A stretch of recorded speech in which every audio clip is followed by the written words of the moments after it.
you find yourself once again in the dark abyss of despair, feeling guilty because you promised to control your reactions to certain circumstances, but you seem to get carried away? Don't worry, you are not alone. It is well known that the mastery of the mind requires constant training and is much more important than any other part of our body. You don't have to give up or feel guilty. Leave self-criticism behind and take charge of yourself. And in this video, I tell you how to regain control of your life. What is presented here is an enjoyable path to happiness, centered on personal responsibility, commitment to yourself, and the determination to live fully as who you really want to be right now. It is not a complicated process, but rather a matter of common sense. It does not require professional training or a doctorate in psychotherapy to understand the principles of a full and effective life. These principles are not acquired in a classroom or through a book. They are learned by committing to your own happiness and taking concrete steps to achieve it. The goal is to help you understand why you are stuck in this zone of self-defeat and examine the reasons that drive you to cling to behaviors that undermine happiness. This means taking a serious, hard look at the psychological support system you've built to maintain this self-frustrating behavior rather than abandoning it. For this, you must be smart. We often associate intelligence with the accumulation of academic degrees, skills in specific disciplines such as mathematics or science, an extensive vocabulary, a prodigious memory for trivial facts, or a large amount of reading. However, we find that psychiatric hospitals are filled with patients who possess all of these credentials, as well as those who do not. The true indicator of intelligence lies in a happy and effective life, lived fully in each day and in each moment. If you are happy, if you live every moment making the most of its possibilities, then you are an intelligent person. The ability to solve problems is a useful addition to your happiness, but if you know that despite your lack of ability to solve certain types of things, you can choose what makes you happy, or that at least you can avoid what will make you unhappy, then you can be said to be intelligent. You can begin to consider yourself truly intelligent based on how you choose to feel when faced with difficult circumstances. The difficulties of life are very similar for everyone. Everyone who is with other human beings in any social context has the same difficulties. Disagreements, conflicts are parts of what it means to be a human being.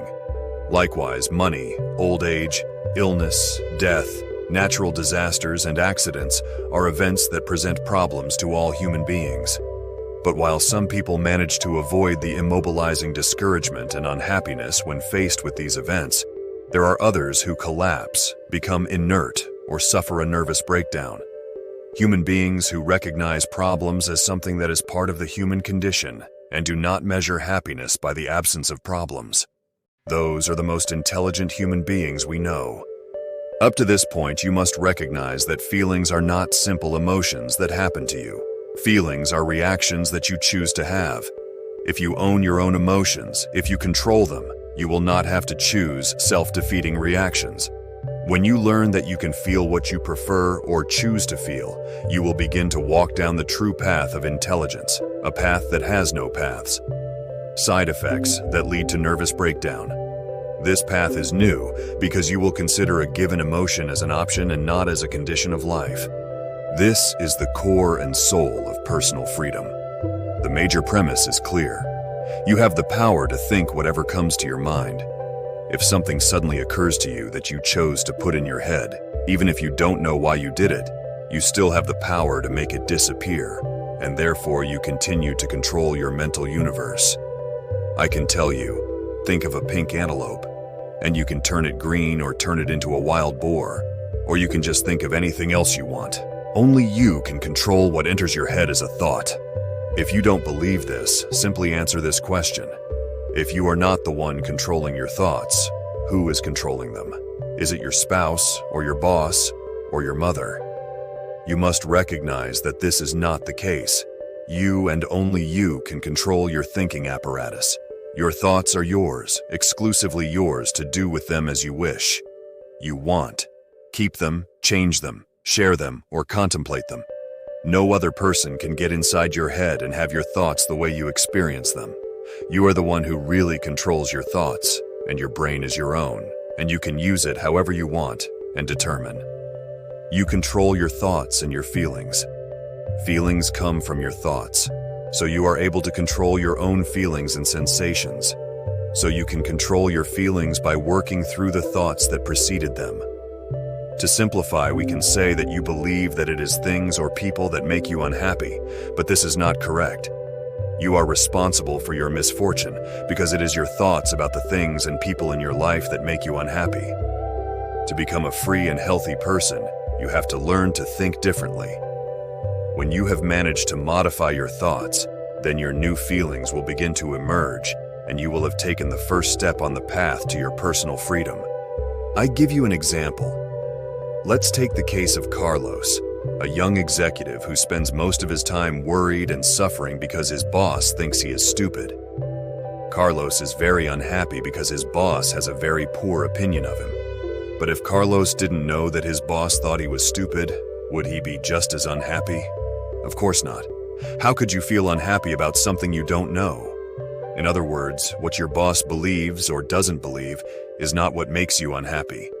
What Carlos believes is what makes him unhappy. Furthermore, Carlos is responsible for his own unhappiness by convincing himself that what another person thinks is more important than what he himself thinks. This same logic is applicable to all events, things, and people's points of view. Someone's death is not what grieves you. Until you find out, you cannot have been sad, so it is not the death that is the cause of your grief, but what you tell yourself regarding that fact. Hurricanes are not depressing in and of themselves. Depression is something exclusively human. If you feel depressed because of a hurricane, it means you are telling yourself things that depress you about the hurricane. This doesn't mean you should fool yourself into telling yourself things that will make you enjoy the hurricane, but rather ask yourself, why would I choose depression? Will getting depressed help me deal with the fact that the hurricane is going to happen? A more efficient way? It is not easy to change your way of thinking. You are used to a certain type of thinking and its debilitating consequences.